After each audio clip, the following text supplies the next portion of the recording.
Most importantly, I think, is to introduce an essentials guarantee to reverse damaging welfare cuts such as the two-child limit. That in themselves would lift 40,000 children out of poverty here in Scotland this year.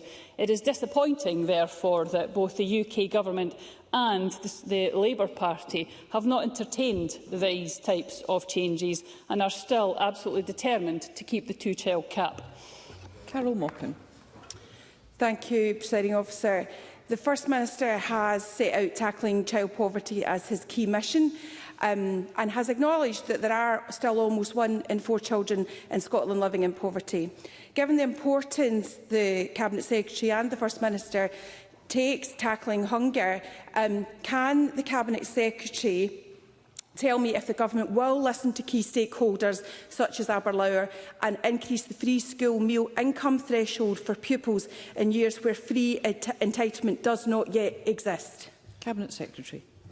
Well, as the First Minister has laid out, we will do everything that we can to tackle child poverty, and I've detailed some of the policies we have, Presiding Officer, in my original answer. What makes it exceptionally difficult, of course, is when we see cuts to revenue and cuts to capital expenditure for the Scottish Government being delivered to us by the UK Government. And it is disappointing that the Member's Party seems absolutely determined to keep to the Tory spending plans if there was another government elected. That does tie one hand behind our back, but we will, as I've said, continue to do everything that we can to protect people in Scotland. It is a shame that the other government that also is supposed to stand up for the people of Scotland does not do so. Question number 2, Fulton McGregor. Thank you, Presiding Officer. To ask the Scottish Government whether it will provide an update on what action it is taking to reduce waiting times for children requiring neurodevelopmental assessment. Minister Marie Todd.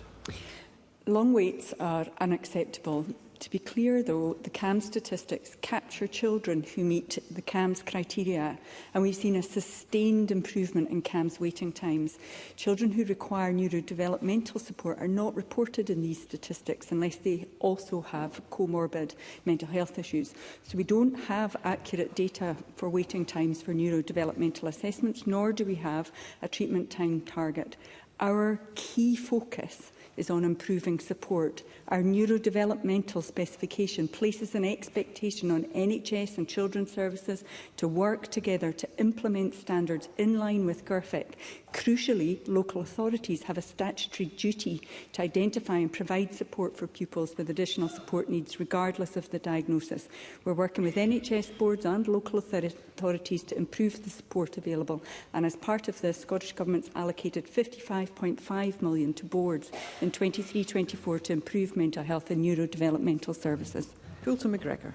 I thank the Minister for that response. Recently I met with the Clinical Director of CAMS in Lanarkshire and was advised that the delay has been experienced by my constituents in accessing assessment, sometimes up to 3 or 4 years, may be attributed to difficulties in recruiting and retaining psychiatrists. So can I ask the Minister to advise what further action the Scottish Government can take to alleviate these pressures in the immediate and longer term? Minister. Thank you. The member is absolutely correct in his assessment. The Mental Health and Wellbeing Workforce Action Plan established a working group to consider how we best support workforce and attract people into psychiatry, including offering additional places on psychiatry training. Recruitment into core psychiatry has improved drastically in recent years. Now, not all children require specialist CAMS. Many will be supported in their community.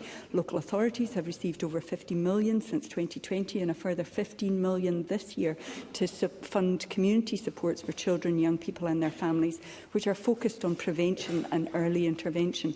And for schools, we published a professional learning resource for staff, providing the essential learning required to support mental health and wellbeing at all stages. We also provide £16 million a year to local authorities to fund school counselling. Alex Cole-Hamilton. Thank you, Presiding Officer. There is a crisis in the delivery of care pathways for children with neurodevelopmental needs. As Fulton McGregor said, the waiting times can be in excess of 4 or 5 years. Some parents and families in my constituency have sought private diagnosis only to find that their NHS GP will not support that diagnosis and offer prescription. Shared care arrangements exist in other parts of the NHS. What work is the Government doing with NHS Scotland to allow shared care to exist in cases of neurodevelopmental need? Minister. So I thank the member for that question. There is, I understand, guidance on shared care from the Royal College of Psychiatrists, but of course it is down to the individual general practitioner to make a decision as to whether they accept those shared care arrangements. There is work in and guidance available in many health boards around Scotland, but it is not consistent right throughout Scotland, and of course it is down to the individual general practitioner to make the decision as to whether to enter a shared care arrangement. Emma Roddick. While I appreciate it's important for children and families to have the certainty of a diagnosis, this should not be necessary in order to get the right support and reasonable adjustments. So what measures are being taken to ensure that children who are awaiting assessment but have clear and identifiable needs are receiving appropriate support in schools, and how are their rights being protected and upheld in the absence of a formal diagnosis? Minister. So the member is absolutely correct. Support for children with neurodevelopmental needs within education is critical. Local education authorities are responsible for meeting the additional support needs of their pupils, and a diagnosis of a particular condition isn't needed for them to receive support. Children's needs should be discussed at child planning meetings. That information should help to inform assessment, formulation and diagnosis where appropriate and helpful. An individualised approach is essential to take account of developmental stage and daily environments. As I've said, and as is set out in our neurodevelopmental specification, we expect boards and children's services to work towards implementing the standards in the specification. Thank you. Question 3 has been withdrawn and question 4 was not lodged. At question number 5, I call Pauline McNeill. To ask the Scottish Government what its position is on the amount of time that Police Scotland currently spends responding to calls related to mental health issues. Cabinet Secretary Angela Constance. Presiding Officer, I am grateful to police officers and other frontline agencies who support people in distress or experience mental ill health. The Scottish Government and Scottish Police Authority have established a multi-agency group to ensure that people with mental health needs are able to access the right service at the right time. Officers are often the first point of contact and therefore play a vital role in supporting communities and victims of crime. But it is essential that they are able to transfer care for people with mental health needs to the services who can support them best. Pauline McNeill. The Chief Constable of Police Scotland, Joe Farrell, says that the police are receiving mental health related calls as frequently as 3 or 4 calls per minute on a busy day. And the Chief Constable says that the demands of mental health calls is consuming time equivalent to 600 police officers per year. And she goes on to say that officers would take those in distress to third-party support, which she's described provisions as a postcode lottery. Now, I'm aware, Cabinet Secretary, that you know all full well the implications of mental health, particularly to the job of police officers. But can the Cabinet Secretary tell me whether the Scottish Government is looking into a national triage service, for example, which the police can take or direct people in distress towards? Cabinet Secretary.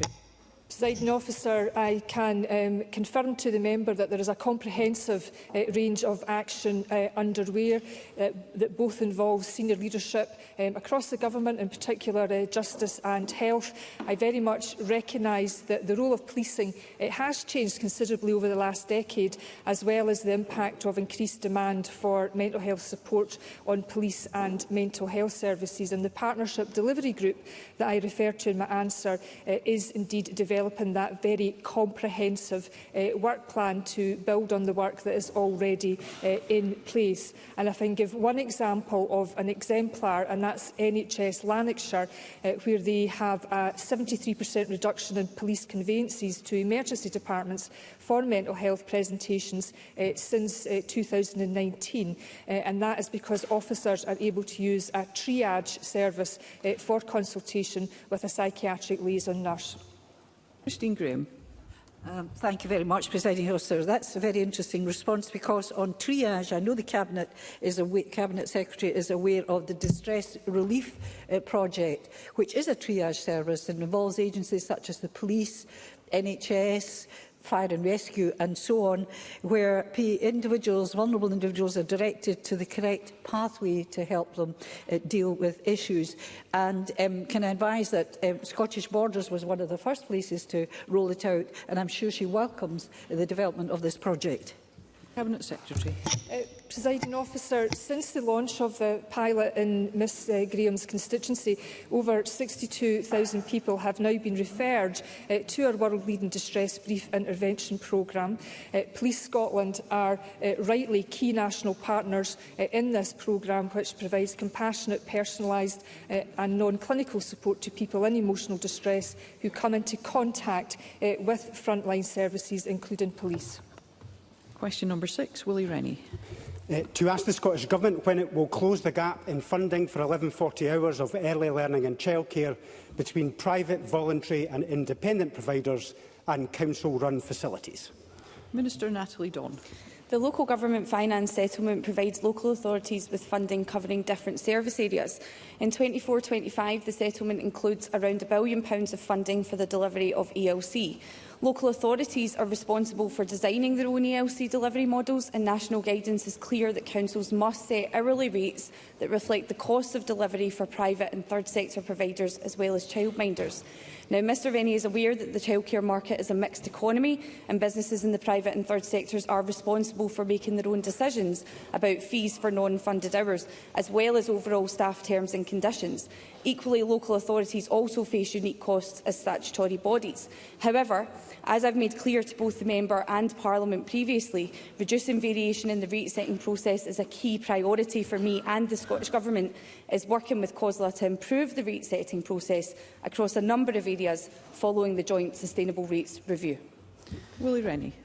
But I'm afraid none of that closes the gap. I mean, this was the promise that was made by the last First Minister, that the gap would be closed. But there's been a snail's pace on this, and it's having a direct impact on retention and recruitment and capacity.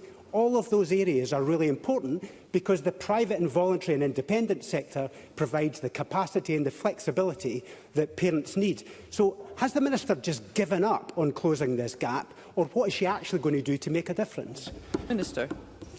Mr Rennie raises an important point here. However, I don't fully agree with his assessment. I think we need to set the scene a little. Rates have been steadily increasing since the implementation of the expansion. The average rate paid by local authorities to providers delivering funded ELC to 3- to 5-year-olds has increased by 64.1% between 27 and 23. While the average rate has increased, however, as I've said, there remains variation in the rates paid across Scotland, and that is why the Scottish Government and COSLA undertook that joint rates review. We recognise this has been a challenging period for the childcare sector, and this review is clear that there is more to do to ensure that those rates are set sustainably for all funded providers. The review recommends a wide-ranging set of actions, and some of the next steps include enhancing the guidance on the approach to rate setting, developing guidance around the rates for 2-year-olds, meal rates, and setting clearer guidance around engagement. So I'm positive that these will have the impact that Mr Rennie wishes to see, and I'm happy to keep him updated on this. Ros McCall. Thank you, Presiding Officer. Due to funding pressures in local authorities, families across Scotland are faced with a postcode lottery when it comes to assessing 1140 hours of funded childcare. With some local authorities offering funded childcare immediately following a child's 3rd birthday, some offering childcare a month after a 3rd birthday, and others delaying access, in some cases for months, until the following school term. So, what will the Minister do to rectify this disparity and support all parents, but particularly working parents, to accessible childcare? Minister. I understand that this is an issue, and as I've said, there is a host of ongoing work in relation to both supporting providers but ensuring that our offer is quality, accessible and affordable for parents. That's certainly something that I will take away and look into for the member. Question number 7, Stephen Kerr. To ask the Scottish Government what action it will take in response to the call from the NAS UWT Teachers Union for a system of strategies to be put in place for dangerous and disruptive behaviour, including consequences for pupils. Cabinet Secretary Jenny Gilruth. I want to make clear that the existing policy framework, including the National Policy on Exclusion, does not prevent the use of consequences. However, I have been listening carefully to the concerns of the teaching profession and to members across the Chamber on the need for further clarification and support on this issue. In the coming weeks, we will publish a comprehensive national action plan to respond to evidence from our behaviour in Scottish schools research and last year's Relationships and Behaviour Summits. This plan will be jointly owned with COSLA and has been developed in collaboration with the Scottish Advisory Group on Relationships and Behaviour in Schools. The NASUWT are a member of Sagrabus and have provided valuable input into the development of this plan. Stephen Kerr. The Cabinet Secretary knows that teachers just want to be safe at work. A teacher told me yesterday, nothing's being done, nothing is changing, there are no sanctions, nobody seems to care. And Mike Corbett of the NASUWT Scotland said, the Cabinet Secretary cannot claim to be in any doubt about what is needed to help address the problem. She needs to show real leadership by putting in place national guidelines that make it clear to schools what is expected of them and which uphold teachers' right to work in safety. Will she? Cabinet Secretary. Thank the member for his interest in this issue, and of course I met with Mike Corbett on Tuesday of this week, and we regularly engage in relation to issues in relation to behaviour and relationships, and the member will recall when he previously held the post of being the education spokesperson for his party, that it was his debate that necessitated some of the action the government has taken on this very issue, and I recognise his ongoing interest to that end. Since June of last year, of course, a range of different actions have been taken. I established a head teachers task force which met again yesterday to discuss behaviour. We have chaired a number of behaviour summits to discuss a range of issues on relationships and behaviour. Excuse me, Cabinet Secretary. Mr Lumsden, I'd be grateful if you could resist contributing from your seat. Cabinet Secretary. Thank you, Presiding Officer. We've also published national research that I mentioned into nearly 4,000 teachers and support staff's experiences. It is important that the Government listens to these views, and I've engaged extensively with Scotland's teaching unions. In November, I set out a 5-step action plan confirming funding for support staff and also, to the member's point, providing that clarity at national level on advice and guidance to schools in relation to consequences. I think that's hugely important, but that work has to be jointly owned with COSLA, which is why the publication of this action plan and the steps the Government is going to take will take place in the coming weeks. Thank you. Question number 8, Jamie Green. Thank you, Presiding Officer. To ask the Scottish Government whether it can intervene in light of concerns following NHS Greater Glasgow and Clyde's decision to permanently reduce Inverclyde's GP out-of-hours service, reportedly leaving Inverclyde Royal Hospital as the only GP out-of-hours site in the NHS board not to operate a full 7 days a week overnight service. Cabinet Secretary Neil Gray. Thank you, Presiding Officer. Decisions about local service provision are the responsibility of health boards based on their population needs. However, Scottish ministers expect boards to ensure they deliver a safe and sustainable service to the communities that they serve. I understand that the board have undergone a full service change consultation exercise supported by Healthcare Improvement Scotland, which led to this decision. And the board have reviewed the results of the public consultation, current performance, capacity and demand, as well as the overall sustainability and safety of the board-wide out-of-hours service before determining this position. Jamie Green. People served by Inverclyde Royal Hospital will now not have access to the same level of locally delivered out-of-hours GP care as they did before. They will instead have to take a 50-mile round trip to Paisley, or as many fear will simply present at A&E, adding burden to an already strained hospital. Now, this all flies in the face of the Government's own commitment of parity across Scotland to locally delivered healthcare. 80% of local residents oppose this reduction, and most local politicians oppose it too. So can I ask the Cabinet Secretary to please tell the people of Inverclyde why they don't deserve the same levels of local, out-of-hours GP care that people elsewhere in Scotland enjoy? Cabinet Secretary. I thank Jamie Green for his question. There's a couple of points in there that I wish to stress. To ensure the ongoing accessibility of the service, irrespective of the patient location, the board have formalised a process for offering patient transport for patients who are required to receive care at the PCEC, and of course a home visiting service is available across the board area if patients are clinically assessed as requiring this level of care. The demand that partly drove this decision I have previously referred to, but in the interest of brevity, Presiding Officer, I'd be more than happy to meet Mr Green to discuss the concerns that he has and what actions Greater Glasgow and Clyde are taking in order to support patients in this area. Thank you. That concludes general questions. The next item of business is First Minister's questions. Question number 1, I call Douglas Ross. Thank you, Presiding Officer. Michael Matheson misused taxpayers' money. He made a false claim for £11,000. He misled the public, the press and this Parliament. But when this scandal came to light, the SNP circled the wagons and backed him to the hilt. They said he was a person of integrity and character. The SNP said this matter was closed, but they must surely accept the full scale of the deceit and abuse of trust. Now it's proposed that he is banned from this Parliament for 27 days. Now he's still sitting on the SNP benches today. So will John Swinney do the right thing and kick Michael Matheson out of the SNP? And does the First Minister accept that the SNP were wrong to fully support Michael Matheson? First Minister, we are of course clear that this session is to put questions to the First Minister in his capacity as First Minister and to address matters for which the Scottish Government has responsibility, and I will allow the First Minister to respond in relation to those responsibilities. President Officer, at the outset, I have to make clear to Parliament that Michael Matheson is a friend and a colleague of mine. He has made mistakes, he has resigned from the Cabinet, and he paid the roaming costs in question. There has been no cost to the public purse. But as I consider the findings from the Standards, Procedures and Public Appointments Committee, I have a significant concern. I believe this process has been prejudiced, and let me explain why. Stephen Kerr and Annie Wells both made comments about this case long before it came to the committee that prejudged the case. Stephen Kerr had the good grace to admit that he could not, and I quote, could not meet the committee requirement to be unbiased, so he removed himself from the committee. He was replaced by Oliver Mundell, who made no public comment on this case, and I have no issue with Mr Mundell's participation in the inquiry. But Annie Wells did make public comments.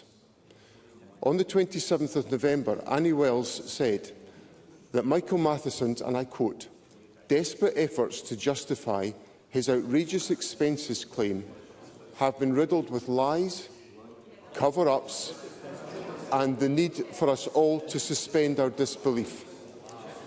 Presiding Officer, if a constituent came to me and said they were about to face a disciplinary panel at work and one of its members had made prejudicial comments about them, I would come down on that employer like a ton of bricks. That is the situation that Michael Matheson is facing here, and that is why I will not be supporting this sanction. Douglas Ross. This is incredible. Michael Matheson claimed £11,000 from the taxpayer.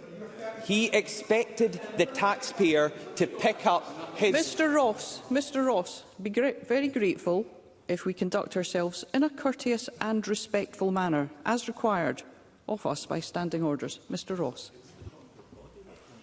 Michael Matheson misled the public, misled the press, misled this Parliament. He expected the taxpayers of Scotland to pay £11,000 for a bill that he had racked up. And it is not Annie Wells or Oliver Mundell or Martin Whitfield or Jackie Dunbar or Alistair Allen that found Michael Matheson guilty. It was the parliamentary corporate body that is represented by members across this chamber. Shockingly, John Swinney is standing here today defending the indefensible. MSPs must be honest. Michael Matheson wasn't. MSPs must act with integrity. Michael Matheson didn't. MSPs must be trusted by the public. Michael Matheson isn't. He has been banned from this Parliament for a few weeks, but in the real world, he would have lost his job for what he did and what he claimed. Now, John Swinney has said in his own words, he and Michael Matheson are good friends and colleagues. They served in Cabinet together for almost a decade. So does John Swinney believe that Michael Matheson's actions, not any other sanctions, but his actions were acceptable, and would they be acceptable for any Member of Parliament? And can I ask the First Minister, if at any stage since this scandal first came to light, did he make any personal representations to support Michael Matheson? First Minister. Presiding Officer, on Mr Ross's last specific question, before I became First Minister, I drew the issues about Stephen Kerr's comments and Annie Wells to the attention of the convener of the Standards, Public Appointments and Procedures Committee, which I thought it was important for me to do as a senior, long-serving Member of Parliament, because I'm interested in the integrity of this Parliament. And unfortunately, the integrity of the Parliament is being brought into question because... Continue, First Minister. The integrity of Parliament is being brought into question because a member of the committee has not done what Mr Kerr did, which was accept that they should have recused themselves from the committee. Now, I have no issue with the participation of the Conservative member on the corporate body, because Jackson Carlaw has made no public comments about this case. But I do have an issue where people have prejudged the case, because that brings this Parliament into disrepute. And I come back, Presiding Officer, to the point I made in my earlier remarks, that if a constituent came to me and said they were about to face a disciplinary panel at work, and one of its members had made prejudicial comments about them, I would come down on that employer like a ton of bricks. Now, lastly, Presiding Officer, I said in my earlier answer that Michael Matheson had made mistakes. He resigned from the Cabinet, he lost his job as a member of the Cabinet, and he paid the roaming costs in question. There was no cost to the public purse. As a consequence of the issues that have been raised here about the conduct of this process, I don't believe this is a sanction that can be applied. Douglas Ross. It is incredible and indefensible by the First Minister. He told us, when asking for our support to make him First Minister, he would be First Minister for all of Scotland. What Scotland is seeing is he's the First Minister that backs his pals. He is supporting Michael Matheson as a friend and colleague, not doing the right thing for Scotland or this Parliament. And I'm sorry. My colleague Annie Wells and Oliver Mundell and every member on that committee went in to do their job as they were asked to do by this Parliament. And if anyone has brought the Scottish Parliament into disrepute, it's a member who tried to claim £11,000 from the Scottish taxpayer and tried to get away with it. Now, the seriousness of this incident and the deep damage the conduct of Michael Matheson has done to public trust in this Parliament demands that he must resign. But we know from his conduct so far that he is unlikely to do that. What will shock and appall people across Scotland is he is now being endorsed by the First Minister of this country. So if the SNP are not going to do the right thing for Scotland, then I can announce today that the Scottish Conservatives will seek to bring forward a vote in this chamber next week. Our motion will state that Michael Matheson should resign for misusing taxpayers' money and making false statements to the public, the press and Parliament. Will John Swinney do what he promised he would and lead this government on behalf of the whole of Scotland and support our calls for Michael Matheson to resign, or will he simply support his nationalist friend? First Minister.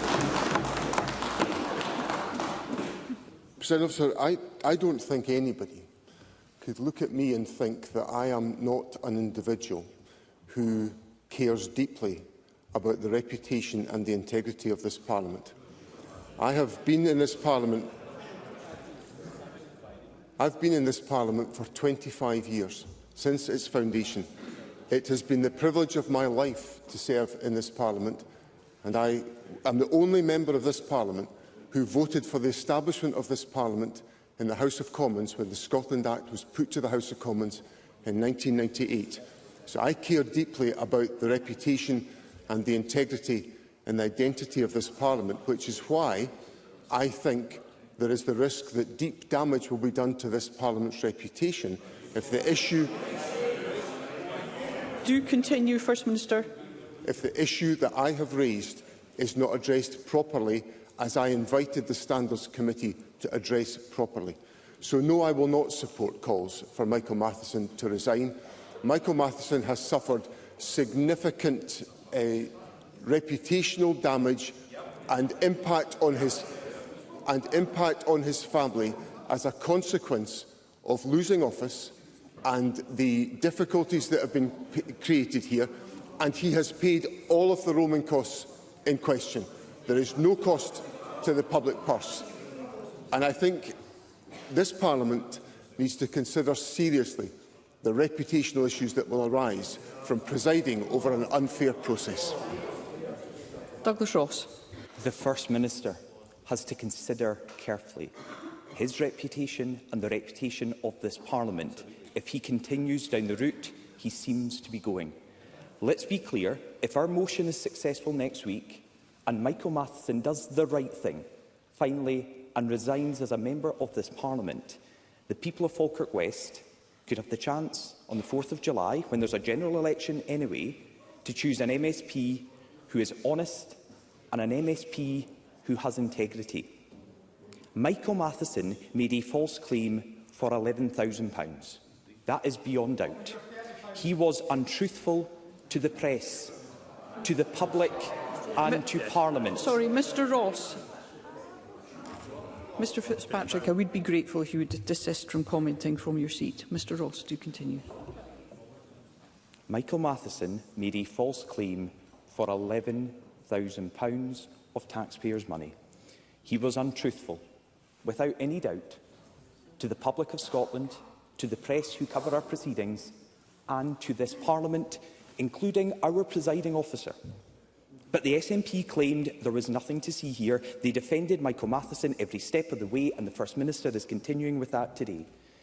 Anyone in the real world would have lost their job for what Michael Matheson did. But John Swinney is saying today that it's acceptable for an MSP to take public money and then not be honest about it, because he disagrees with a sanction of this Parliament. Well, I have to say the public disagrees, and they will soon have the chance to have their say on this scandal. They have an opportunity to remove SNP politicians who let them down. In seats up and down Scotland, it will be a straight fight between the SNP and the Scottish Conservatives.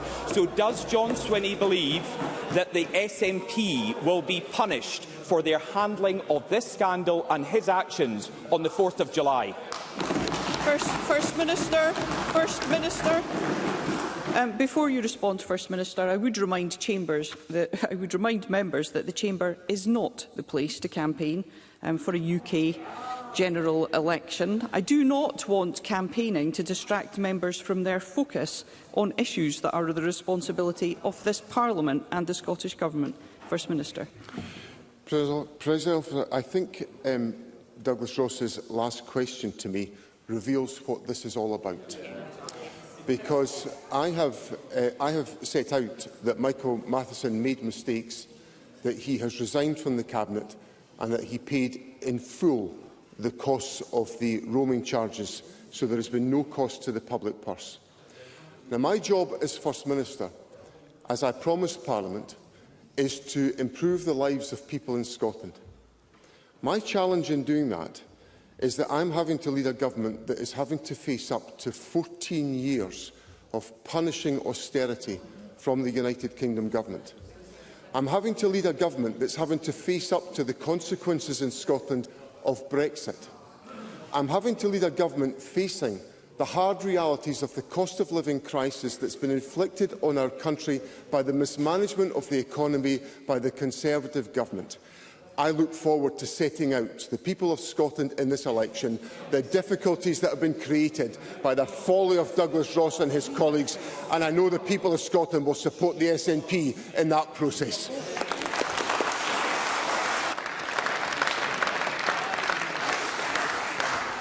Before I call Mr Sarwar, I would be grateful if members would conduct themselves in a courteous and respectful way. We have many members who wish to put questions today. I call Anna Sarwar.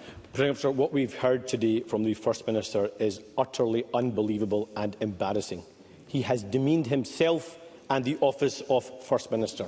2 weeks in, and the pretence of a new kind of government is gone. Party first, country second. And he talks about the actions that should be judged here. It's not the actions of a committee that should be judged. It's the actions of a member who attempted to wrongly claim £11,000 of public money, and in the real world that employee would lose their job, not have their bosses running round try to protect them. And that's what we've got from this First Minister.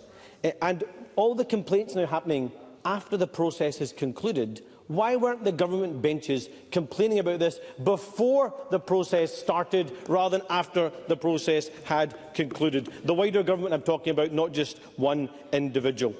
And let's also look at what's happening here. Every single day, the two governments are getting more and more alike. Let's not forget how Boris Johnson was judged when he thought he could stand against the processes of the UK Parliament when it came to individual members of the Conservatives. Don't forget how Liz Truss was judged when she did the same. And let's see how Rishi Sunak will be judged when he does that, when he puts party before country. And isn't it the case that John Swinney and this SNP government will be judged too? Do the right thing for once. Put the integrity of our Parliament and our democracy before your political party and demand that Michael Matheson resigns so the people of his constituency can vote for someone who's on their side, not fighting for themselves. First Minister. I am interested in putting Parliament first. That's why, before any of this kicked off, I wrote on 2 occasions to the convener of the Standards, Public Appointments and Procedures Committee because I was concerned of the danger to the reputation of the Parliament because of the fact that a process was going to be undertaken where members had prejudged the process.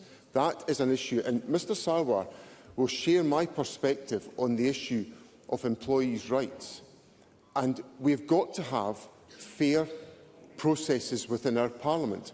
And I set out why I thought those processes were at risk of being unfair. Now, Mr Sarwar asks about the raising of these concerns and the appropriate course of action to be taken. I would remind Mr Sarwar that in the case that he refers to about Boris Johnson, Chris Bryant, one of his colleagues in the House of Commons, recused himself from the parliamentary process, the standards process in the House of Commons, because Mr Bryant had expressed public remarks about the Boris Johnson case. So Mr Bryant did the appropriate action to protect the process. The process has not been protected here. And I come at this issue from the fundamental Christian maxim of doing unto others what you would have done unto yourself.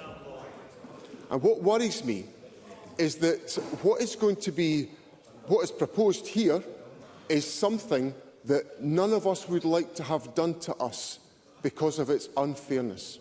And that's the issue that Parliament's got to confront. Again, no one is going to believe this from John Swinney.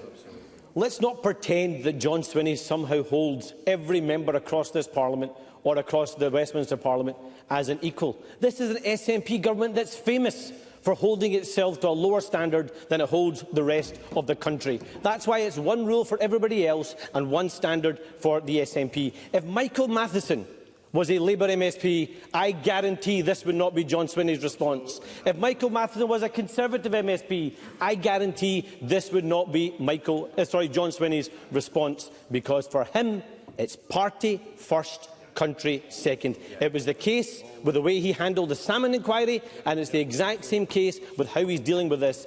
In case it be forgotten, Mr wanting to pretend that he's the integrity symbol of the Parliament. We came to this Parliament. Mr Sarwar, we do not use names other than proper names, so please remember that as you conclude your remarks. I apologise, Presiding Officer. If you remember in the last Parliament, we had to come to this chamber to force John Swinney to provide evidence to a committee of this Parliament. So no pretending of respecting the integrity of individual committees of this Parliament. People can see right through exactly what is happening here. Michael Massey should do the right thing. He should stand down and he should allow a by-election. And if John Swinney was going to do the right thing, he would demand that of him too. But it shouldn't be up to Michael Matheson and it shouldn't be up to John Swinney. We supported, as did the SNP, the right to recall of MPs who were suspended for more than 10 days of the Parliament. Again, Scotland lags behind Westminster on that.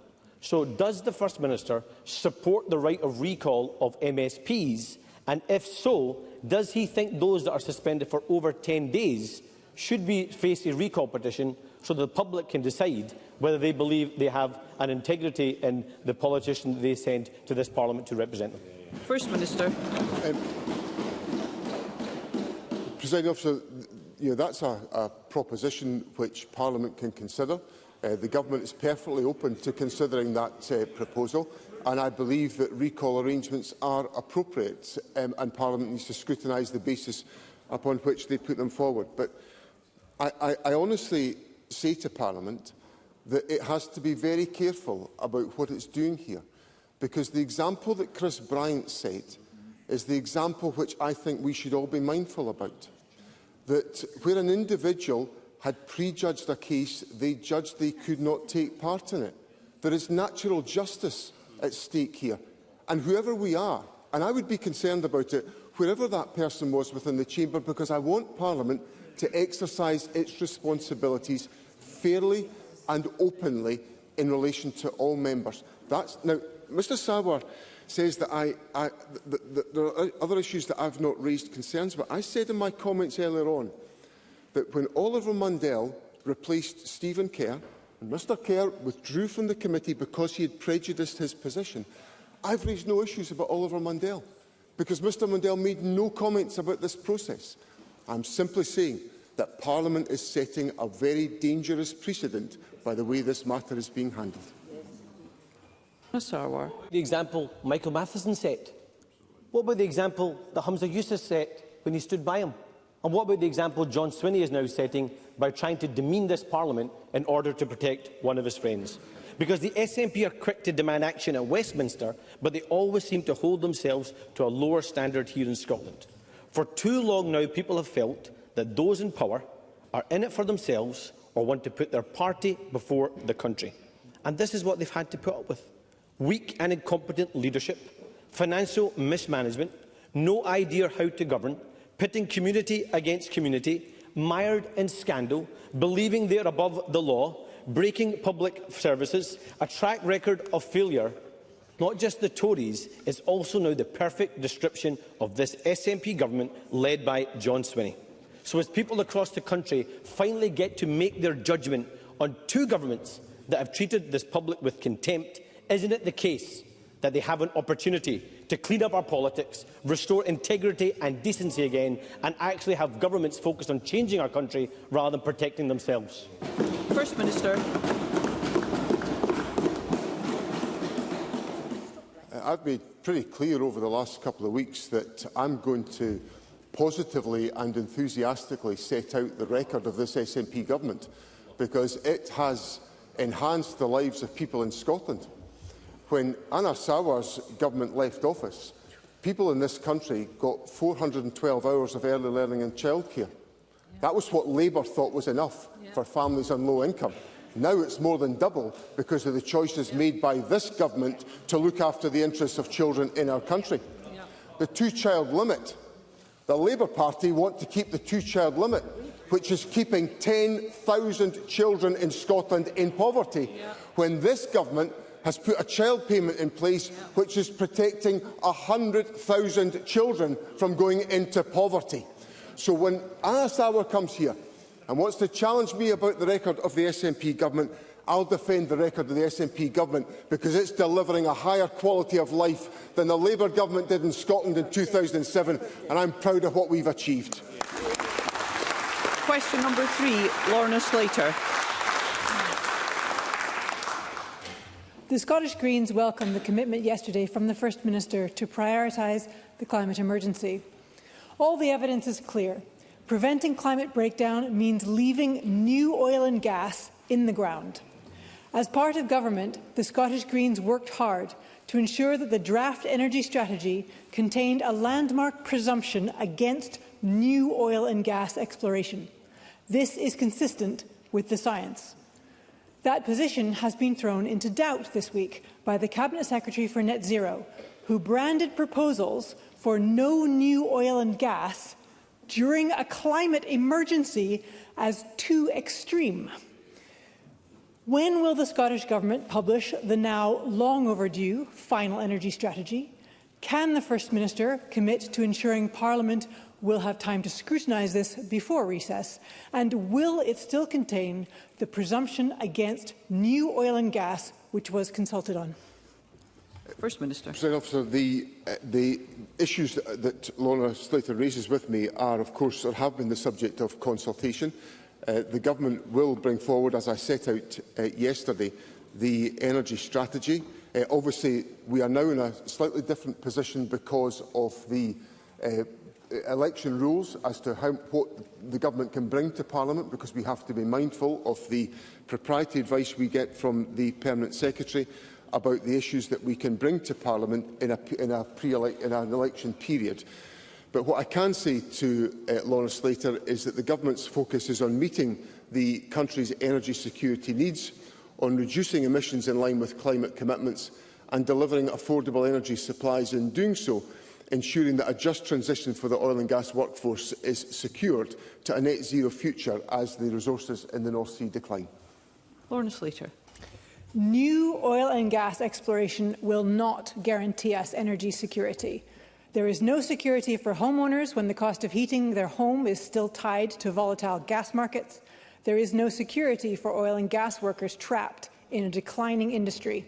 And there is no security for communities who need a just transition instead of arguments about how many drops of oil we can still squeeze out. Isn't it clear that with Labour dumping their green investment plans and pledging to keep every Tory oil and gas licence in place, and the SNP back to their old habit of trying to face both ways to the fossil fuel industry, that it's only the Scottish Greens who are giving clear and urgent response to the climate emergency? First Minister.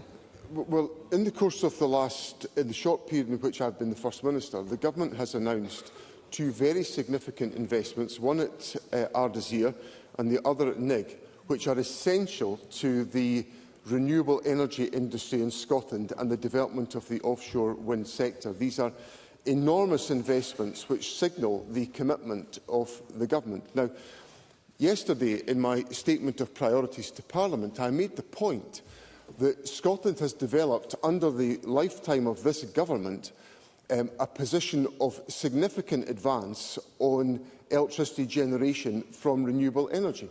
When we came to office, around about 20% of Scotland's electricity consumption came from renewable sources.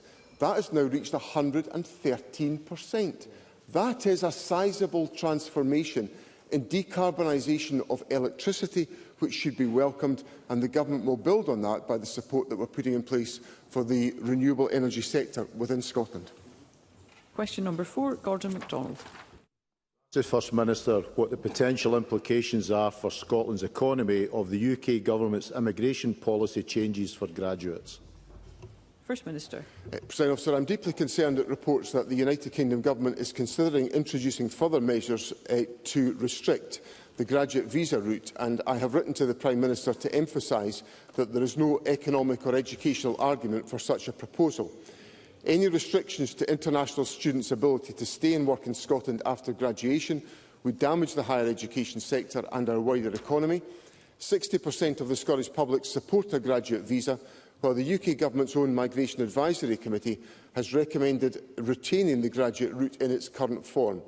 Scotland's distinct demographic challenge means that it is crucial that we have the tools to attract and retain people in Scotland.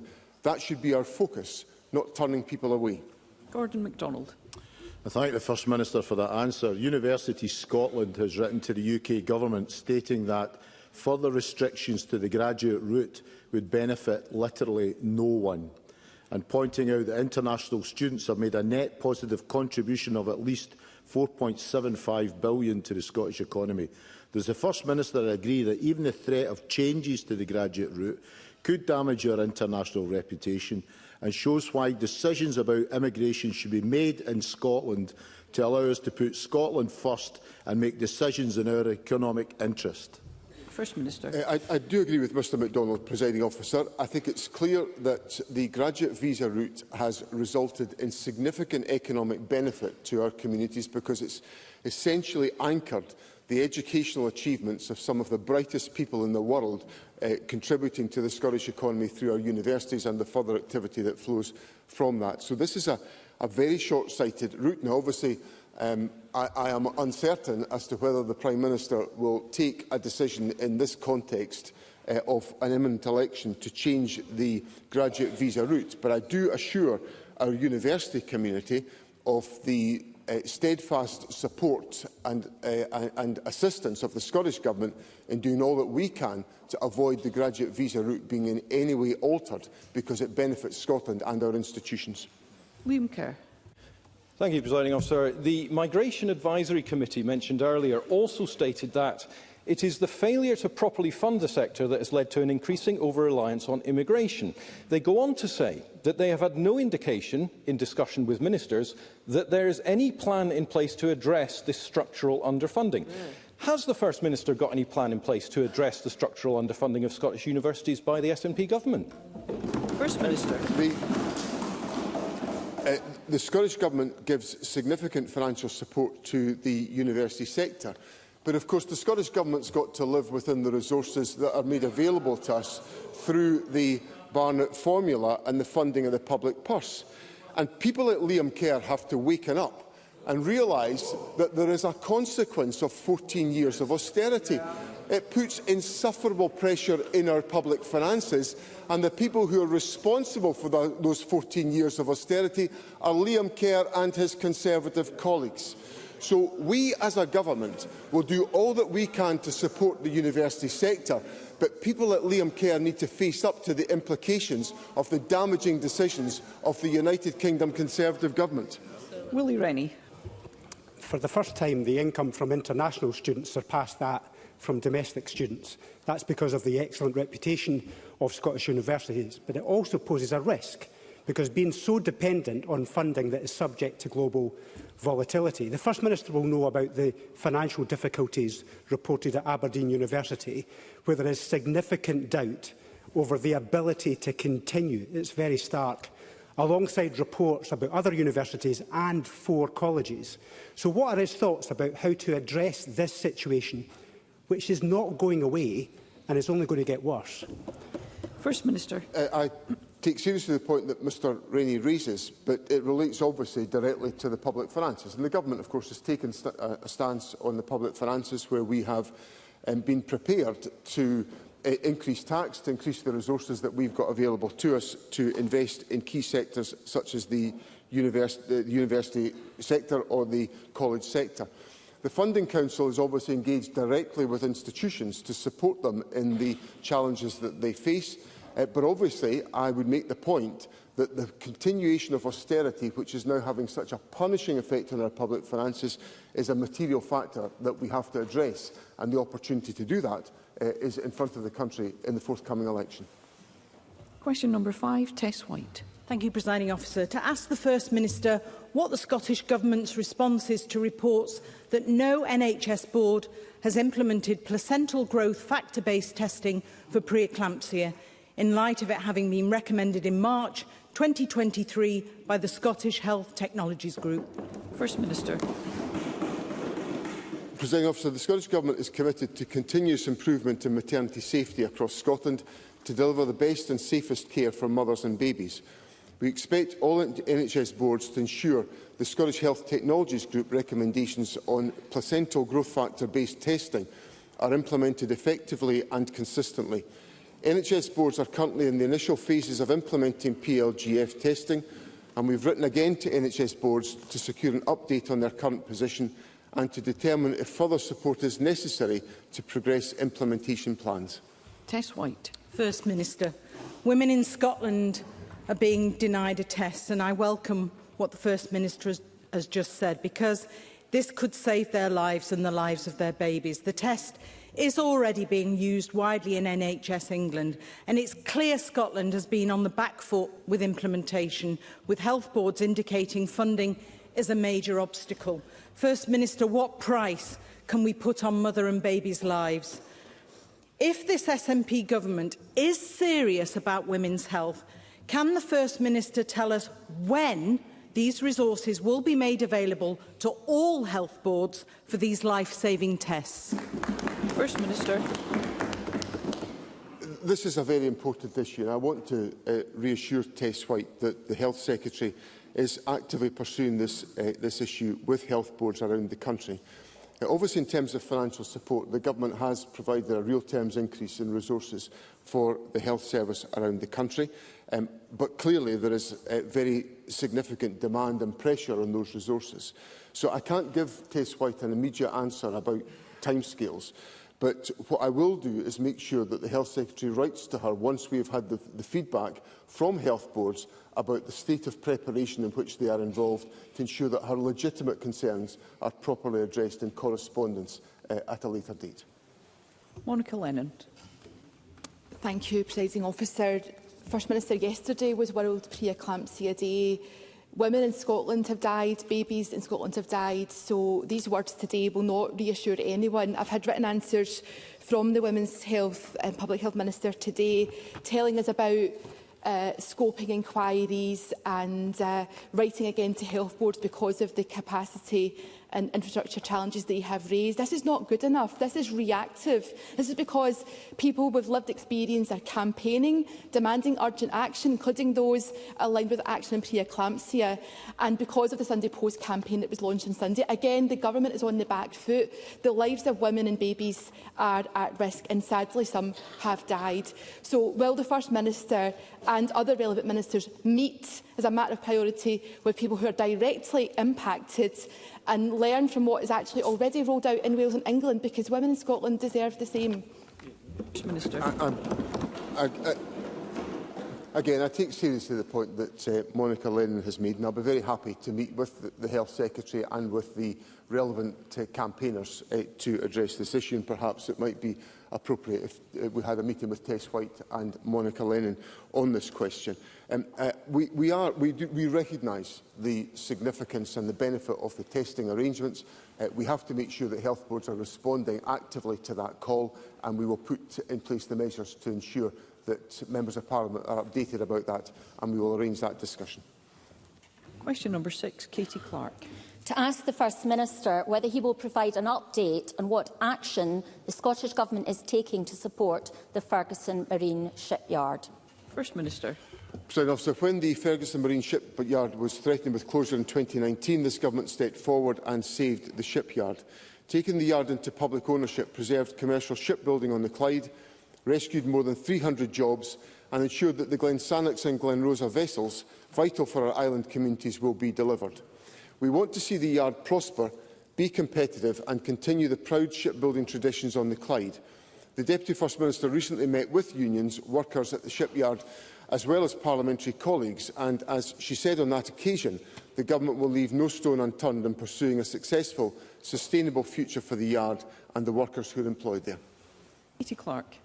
Investment is essential to reconfigure the yard to undo changes made whilst in private ownership, and many are warning that time is running out.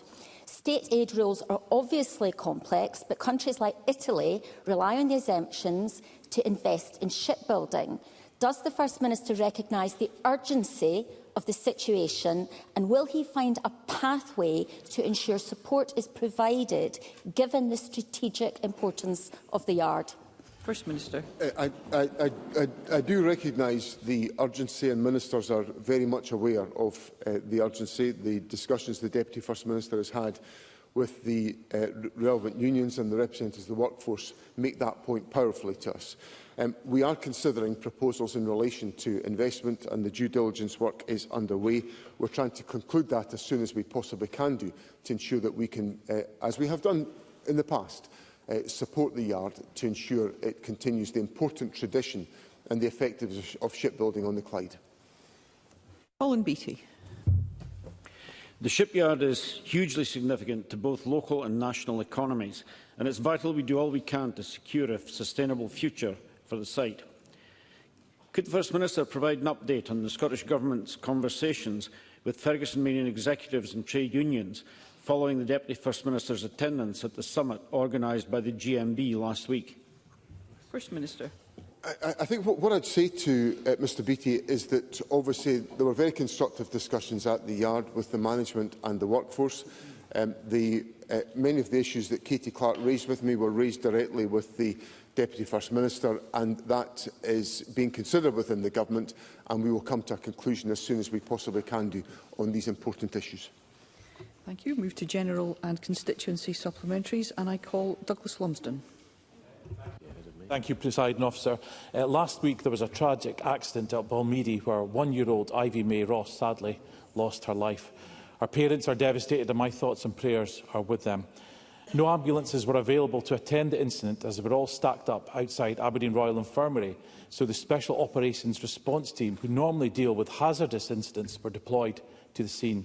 The team, I believe, did a fantastic job, and I am in no way trying to say the outcome would have been different if a regular ambulance crew was available. But this tragic incident should be a wake-up call to the Scottish Government. So will the First Minister intervene and do all that he can to stop ambulances queuing for hours on end to drop off patients at Aberdeen Royal Infirmary? First Minister.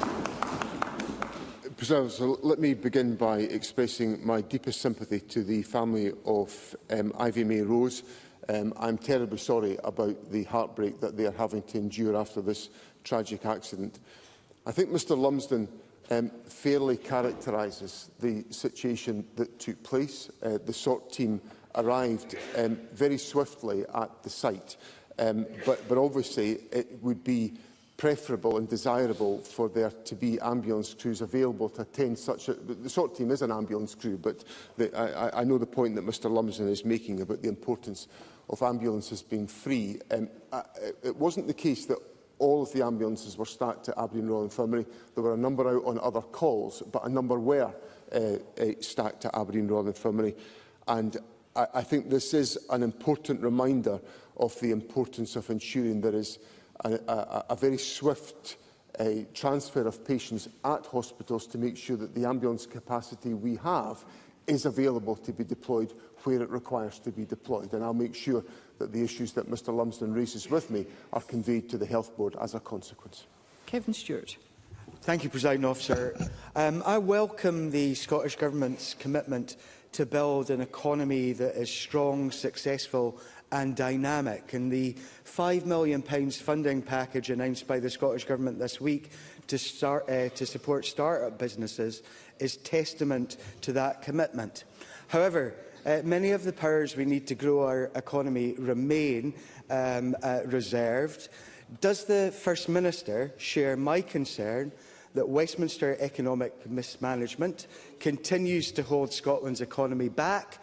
And does he share my view that with a strong SNP voice at Westminster, we can continue to make clear that this just isn't good enough for Scotland? Before the First Minister responds, if I may again remind members that the Chamber is not the place to be electioneering, and I don't want campaigning to distract members from focusing on matters for which the Government has general responsibility. First Minister, on those matters. Mr Stewart is correct about the Government's intention in Scotland of trying to do all that we can to support entrepreneurship and innovation within Scotland. The £5 million funding package that was announced to support innovation and taking forward the recommendations of the work of Mark Logan and Anna Stewart is an important contribution to supporting that innovation ecosystem within Scotland. Clearly, we operate within an economic and fiscal context that is set by the United Kingdom Government, and I made clear yesterday the damage that has been done to us on a cumulative basis from decisions on austerity, Brexit and the cost of living, which are making it much more difficult to stimulate economic activity in Scotland as a consequence of Westminster decision-making. Jackie Baillie. The First Minister will be aware of the unfolding scandal with the funeral business run by Stephen and Ashley Milne. Ashes of the deceased have knowingly been given to the wrong relatives. Funeral plans have been missold, defrauding people of thousands of pounds. Just this week, Mrs Barnes, my constituent, was told that the ashes of her mother, who died in 2021, have been found at the funeral parlour. Whose ashes was she given? Whose ashes did she scatter with her father's? This Parliament passed legislation in 2016. Regulations on a code of practice for funeral directors passed in January, but will not be implemented until March 2025. And we are still waiting for regulations on licensing and inspection 8 years on. Will the First Minister act urgently and accelerate the regulations so that people can be protected from rogue funeral directors? First Minister. I'll certainly look in detail at the point that Jackie Baillie puts to me about the timescale on the regulations, because what she's recounted to me is completely and utterly unacceptable, and it's heartbreaking for families who've already suffered bereavement. So the conduct is reprehensible in that respect. So I'll explore whether there is an opportunity to accelerate the timescale for the implementation of the regulations. But I would make the point, and I suppose that, this is a relevant point, the overwhelming majority of funeral directors will operate with integrity and appropriateness at all times, but we have to make sure there is protection in place for the public, and I'll look at whether we can address the issue that Jackie Baillie has put to me. Audrey Nicholl. Thank you, Presiding Officer. The SNP Government's extension of the ScotRail peak fares removal pilot will be very welcomed by travellers and commuters across Scotland, cutting transport costs until the end of September. So can the First Minister say any more about how this extension is expected to benefit passengers across Scotland's rail network, particularly in the context of the ongoing Westminster-made cost of living crisis? First Minister. Presiding Officer, I'm delighted that the peak rail fares proposals have been able to be extended for a longer period, for a 3-month period over the summer. It will allow us to gather even more evidence about the effectiveness of the approach. The approach is designed to do two things: to assist people with the cost of living crisis, and secondly, to encourage more people to use our rail network. We will look carefully at the evidence, and as we consider the long-term future of the peak fares pilot, we are very keen to see measures of this type in place to ensure that we can maximise the utilisation of the rail network and ensure that people are supported to reduce their ongoing living costs. Thank you. That concludes First Minister's questions. Point of order, Douglas Ross. I'm grateful, Presiding Officer. In my questions to the First Minister, I asked if he had made any personal representations in support of Michael Matheson. In response, he told me he had written to the convener of the committee about the makeup of the committee. But later on in the session, he confirmed he had written on 2 occasions to the committee. Can I ask, Presiding Officer, if you will provide an opportunity for the First Minister to confirm today that he will release all correspondence that he made about the situation with Michael Matheson to the public domain today? And if the First Minister refuses to do so, what opportunities are there for the Parliament as a whole to instruct the First Minister to provide copies of correspondence made whether he was a backbencher or not? Thank you, Mr Ross. Points of order, of course, may be raised in any proceedings to question whether proper procedures have or are being followed, and this is not a matter for the Chair to rule on. There will now be... First Minister, I'm going to suggest that we conclude at this point. The next item of business is a members' business debate in the name of Alistair Allen, and we'll now have a short suspension to allow both the Chamber and the gallery to clear.